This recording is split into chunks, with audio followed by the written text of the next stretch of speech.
ఓం సాయిరామ్. జై శ్రీరామ్. మహనీయులను నిందించిన పాపం ఊరికే పోదు. చేసిన తప్పునకు ఫలితం అనుభవించాలి. అలా అనుభవించాక కానీ మళ్ళీ మన జీవితాలు గాడిన పడవు. ఆ సంగతిని సపత్నేకర్ ఇతివృత్తాంతం చెబుతుంది. ఇక వీడియోలోకి వెళితే, సపత్నేకర్ అక్కల్కోటలో న్యాయవాద వృత్తిని ప్రారంభించాడు. బాగా సంపాదించాడు. ఇంతలో చక్కగా సాగిపోతున్న సంసారంలో నిప్పులు కురిశాయి. 1913లో సపత్నేకర్ ఒక్కగానొక్క కొడుకు గొంతు వ్యాధితో చనిపోయాడు. సపత్నేకర్ దంపతులు స్థానువులైపోయారు. మనశ్శాంతి కోల్పోయారు. ఎందరెందరో మహానుభావులను దర్శించారు.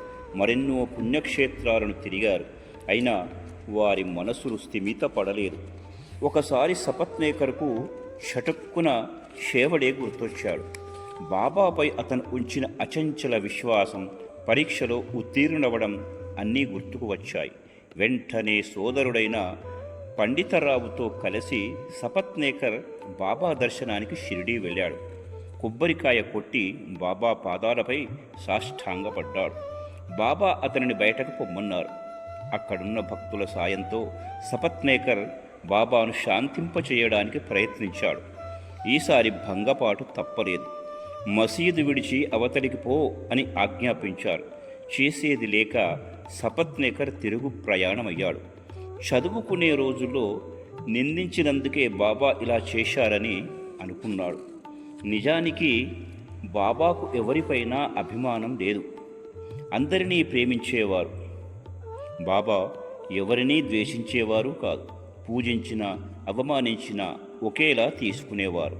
అయితే మానసికంగా మార్పు తెచ్చేందుకే అవతలి వారిని పరీక్షలకు గురిచేసేవారు. ఇలా ఏడాది కాలం గడిచిపోయింది. సపత్నేకర్ దంపతులకు మనసు కుదుట పడలేదు. జీవితంపై విరక్తి కలిగింది. కాశీకి వెళ్ళి చివరి వరకు అక్కడే గడిపేద్దాం అనుకున్నారు.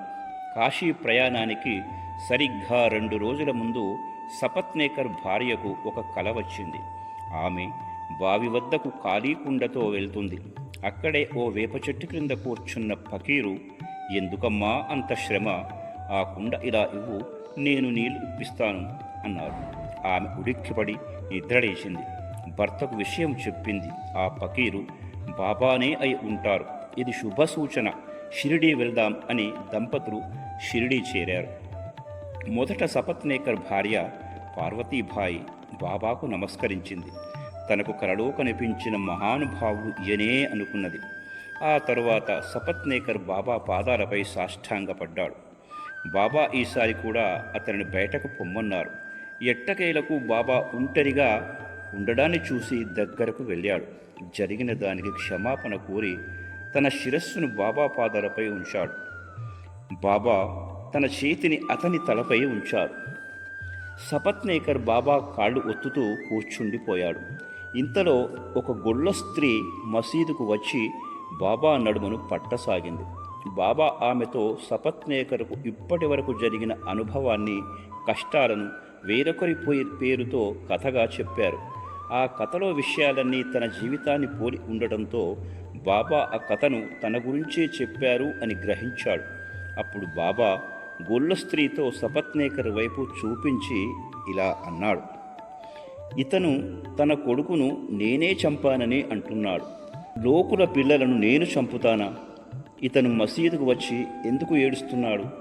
అదే బిడ్డను భార్య గర్భంలోకి మళ్ళీ తెస్తాను అని బాబా సపత్నేకర్ను ఓదార్చారు. ఆపై నీ కష్టాలు తీరిపోతాయి. నువ్వు పట్టుకున్న పాదాలు ముదుసలివి, పరమ పవిత్రమైనవి. నాపై నమ్మకం ఉంచు, నీ అభీష్టాలు నెరవేరుతాయి అన్నారు. సపత్నేకర్ తన కన్నీటితో బాబా పాదాలను అభిషేకించాడు. ఆ రోజు రాత్రి బాబా అతనికి పాండురంగనుడ దర్శనమిచ్చాడు. మరునాడు తన ఇంటికి వెళ్ళేటప్పుడు బాబాకు ₹1 దక్షిణగా ఇవ్వాలని, బాబా అడిగితే లేదనకుండా ఇంకో రూపాయి ఇవ్వాలని సపత్నేకరు అనుకున్నాడు. మరునాడు అలాగే ₹1 దక్షిణగా ఇచ్చాడు. బాబా మరో ₹1 అడిగి తీసుకున్నారు. బాబా అతనిని ఆశీర్వదించి, ఈ కొబ్బరికాయను నీ భార్య చీర కొంగు కట్టు, మనసులో ఎలాంటి ఆందోళనలు పెట్టుకోకు, హాయిగా వెళ్ళు అని ఆశీర్వదించి పంపారు. సరిగ్గా ఏడాదికి సపత్నేకర్ భార్య పండంటి మగబిడ్డను జన్మనిచ్చింది.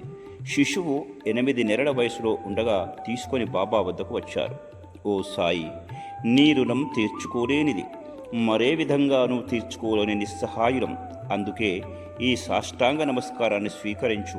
ఇకపై మేము నీ పాదాలనే ఆశ్రయించి ఉంటాం, ఆశీర్వదించు అని సపత్నేకర్ దంపతులు ప్రార్థించారు. అటుపై వారికి మరో 2 మగపిల్లలు పుట్టారు. పిల్లలకు మురళీధర్, భాస్కర్, దినకర్ అనే పేర్లను పెట్టుకున్నారు. మహనీయులను నిందించిన పాపం ఊరికే పోదు, చేసిన తప్పునకు ఫలితం అనుభవించాలి. అలా అనుభవించాక కానీ మళ్ళీ మన జీవితాలు గాడిన పడవు.